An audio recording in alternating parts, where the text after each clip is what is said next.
Nasa linya po natin ang tagapagsalita ng PNP National Capital Region Police Office, si Police Major Hazel Asilo. Good morning, Major Asilo, ma'am.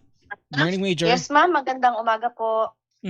Ma'am, unang-una dito muna tayo sa State of the Nation Address sa gaganapin sa susunod na Lunes.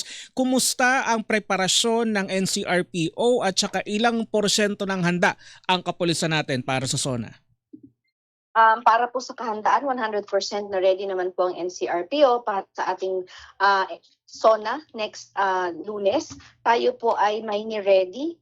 Initially na nasa 20,229 na personnel na i-deploy po natin kasama yung iba nating units at ibang mga kalapit na region bilang bahagi po ng ating comprehensive security plan para matiyak ang kaligtasan ng publiko.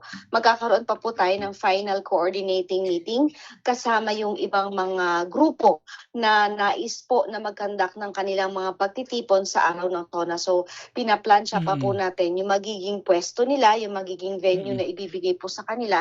So yun na lang po siguro yung magiging pinaka-last na preparation or pinaka-last na gagawin namin since meron na po tayong nakalatag na mga i-deploy ng mga personnel. Major, sa ngayon ilang grupo yung merong permit na nakuha dahil merong statement kahapon ang grupong bayan na di umano ay hinaharang daw ng NCRPO yung permit o yung lugar kung saan nila gusto magkilos protesta. Yes po, regarding po dun sa inilabas na permit ng bayan kahapon, naglabas din po ng statement ng NCRPO na sila sabi naman po doon na hindi po nakadepende, hindi po ang NCRPO ang nag-a-approve ng mga permits. Yan po ay ina-apply kung saan po yung LGU na nais po nila na mag-conduct po ng kanilang mga pagtitipon. Sa huli po namin pakikipag-coordinate sa Quezon City Police District, nagkaroon po ng pag-uusap, initially ng pag-uusap dito sa mga grupo at meron po silang venue na gusto. Yun nga lang po, yung mismong LGU po ang hindi pumayag, hindi po ang NCRPO. Sa kanila nang yung gusto po nila maging pwesto is kalsada po. So, syempre kung hindi lang naman po sila ang kailangan nating isaalang-alang, ganun din po yung ating mga motorista at mga commuters na posible pong maabala kung sakali man po na doon sila magkaroon ng pagtitipon. So patuloy po yung ginagawa nating koordinasyon at pakikipag-usap sa kanila para po mag-come up tayo ng compromise kung saan po talaga sila pwedeng magkaroon ng pagtitipon. Pangkaraniwan, Major Asilo, ma'am, dyan sa Commonwealth, kahabaan ng Commonwealth, yung papunta ng Fairview area, yung pinaglalagyan ng kanilang stage. Papayagan pa rin po ba doon? May certain portion ng Commonwealth hanggang Avenue? saan? Mula saan hanggang saan? Before po, yun po yung pinapayagan, pero sa last coordination pong meeting, wala pa pong final na approve ang LGU na venue. Meron pong ibinibigay na proposal, pero po may iba po kasi silang venue na gusto po nila para sa kanilang mga pagtitipon. So sa ngayon po, patuloy po yung ating pag-uusap. Kumbaga po, sa security preparations ang PNP, pero pagdating po sa pag-approve ng permit, LGU. wala pong say ang PNP, wala pong say ang NCRPO. Yan po ay nakadepende po sa approval po ng LGU kung saan po sila nag-a-apply. Pero meron nang nabigyan ng permit, Major, so far o wala pa? Ngayon po wala pa pong nai-issuehan ng permit doon sa, I think, 4 na grupo na nanghihingi po ng permit. Ayun. Pero may mga lugar ba kung saan yung no rally zone? Minsan may mga ganun dahil nung mga nakaraang taon, Mamo at Major, ang kadalasan hanggang Tandansora, hanggang doon lang pinapayagan. Ngayon ba meron bang mga lugar pa rin na no rally zone? At meron po tayong mga tinuturing na no rally zones kasi nga po ang isinasaalang-alang natin is yung pakanan ng mas nakararami, lalo po yung ating mga motorista, mga commuter na yung mga kalsada po hindi po talaga yan natin inaalaw na magkaroon ng mga pagtitipon. Meron po tayong mga designated or mga freedom parks na pwede po silang mag-conduct kanilang mga protest rallies kahit po walang permit. Pero yung pong mga ibang lugar ay kailangan po talaga nilang mag-secure ng permit mula po doon sa mga LGUs. Ayun, oo. At saka, ano yan, hindi lang naman anti-government yung mga nagrarally. May pro din, di ba? So mayroon din sariling mga lugar, yung mga pro naman. At madalas magkahiwalay yan. Oo, hindi sila pwedeng magsama at baka mag-clash yung mga yan, di ba?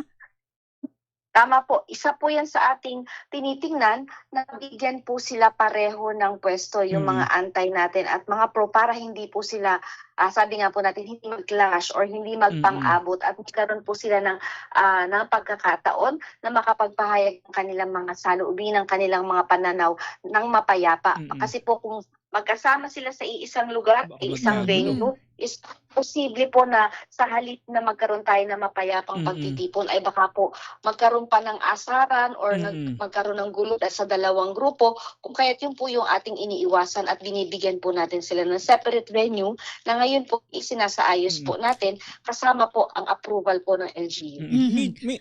Karaniwan, Major, pagka ganyan, malaki yung ating mga okasyon o pagtitipon, walang leave na pinapayagan sa mga pulis. Kailan effective nito na suspended muna o canceled yung kanilang mga leave of absence? Sa ngayon po, naka-heightened alert status pa naman po ang NCRPO. So yung pagtataas po natin to full alert status ay magdidepende po kung sa ating assessment dahil ito po, since ito yung ating pinakamataas na antas ng deployment at syempre sabi nyo nga po is ito yung walang leave, yung off ay isasantabi muna at syempre lahat ng ating mga resources ay kailangan pong ready. So, yung pong pagtataas natin ng full alert status ay depende po sa magiging assessment natin. At syempre, yung iba pa po nating kailangang isaalang-alang para bago po tayo magtaas ng alert status. Ma'am, sa inyong monitoring, ilan yung inaasahan na magkikilos protesta sa araw ng SONA kasama na yung pro at antay? Sa ngayon po, ang 4 pa lang po na grupo yung ating ini-expect. So, yung kanila pong bilang, malalaman po natin yan sa mga susunod na araw since magkakaroon pa naman po ng final coordinating meeting kasama po itong mga organizers nitong mga grupong ito kung sila man po ay ma-approve yung kanilang mga permit. Ma'am, bukod dun sa pro at antay, may inaasahan din ba kayo na ibang religious groups or iba pang grupo na posibleng magsagawa ng programa o kilos protesta sa araw ng SONA? May namomonitor kayong ganun so far? So far, wala pa naman po at wala pa naman po tayong inaasahan. Pero syempre bukas naman po ang ating kipag-ugnayan sa kanila at yung ating patuloy na monitoring at coordination sa kung sino pa man po ang maaring dumalo, maging pro, anti or mga religious groups ay naka-ready naman po ang NCRPO. Ayun, opo. At saka syempre, yung kapakanan din naman ng mga pulis natin, Major Asilo. Ang lagay ng panahon, hindi natin mahulaan. Init, ulan. Mayroon ba naman silang sapat na proteksyon sakaling umulan? Sa araw na yan, usually hapon umuulan. Yes po, kasama po sa ating pag-check sa ating mga deployed personnel ay yun pong patuloy na pagpapaalala sa kanila na bukod po doon sa kanilang portable na mga upuan na nakikita po natin na ginagamit nila ngayon ay yung pong pagdadala po ng kanilang mga raincoats or yung mga poncho para in case po umulan at kailangan pa rin po silang nandun sa formation ay magagamit po nila yung kanilang mga raincoats. Ayun. Tsaka panghuli na lang, Major, dahil pag SONA, minsan may gun ban, may liquor ban, may ganito rin ba tayong inaasahan ngayong SONA, Major? Yes po, posible po yung ating pagkakaroon ng gun ban, ganun din po ng liquor ban sa araw ng SONA. At yan po ay magdidepende rin po sa magiging assessment natin at sa magiging suggestion po ng mga LGUs po sa atin, lalo pa po at magkakaroon po naman tayo ng final meeting. Isa pa, naalala ko pagka ganyan malaki yung mga pagtitipon, yung transparent bag, nire-require nyo ba yun ngayon o hindi naman ganun kahigpit ngayon?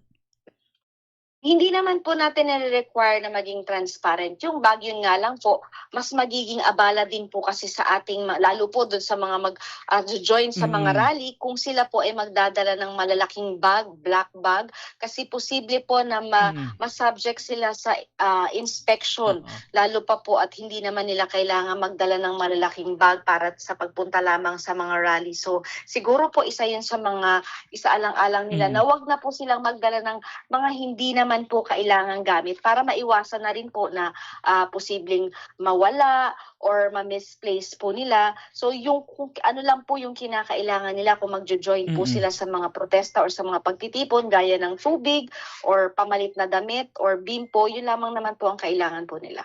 Ayun. So yan lang muna sa ngayon, Major Asilo. I'm sure may mga adjustments pa kayong gagawin habang papalapit na yung araw mismo ng SONA. Makikibalita po kami ulit sa mga susunod na araw. Salamat po, Major Asilo, ma'am. Maraming salamat po. Good morning. Good morning po.